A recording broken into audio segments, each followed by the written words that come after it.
Hey guys, welcome back. In today's video, I'm going to show you the new Notion AI software.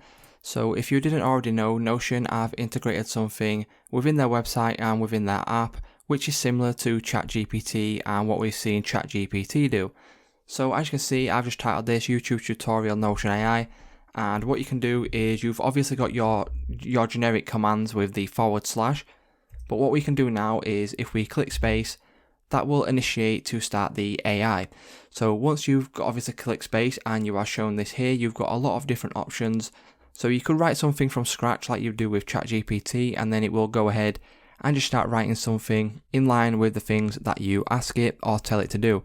So for example, if we've used one of these ideas right here, we've got a social media post. So we'll just click on social media post. So now we've got something, so write a social media post and we will just put something really generic. So we'll just put in fun facts about the UK, for example, and let's see what it comes up with.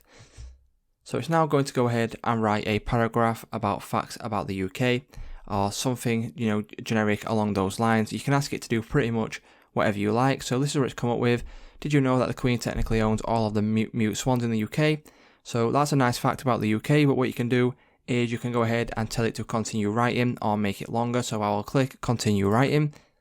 That's going to go ahead and add to the obviously stuff that we've already got right here. And then what we could do is we could do something like turn this into an essay. And let's see what it now goes ahead and does. So it will now rewrite this and it will turn this into sort of an essay that you could use for school, college, university, or just use it for personal. So this is how easy it is to go ahead and use the new Notion AI, guys. It's really good. It's really similar to ChatGPT, and using this within Notion, where I've got pretty much all of my stuff anyway, it's a really great addition to the Notion app. So that's just about it for today's video, guys. If this video did help you out and you did enjoy, please leave a like on today's video, and I'll see you in the next one.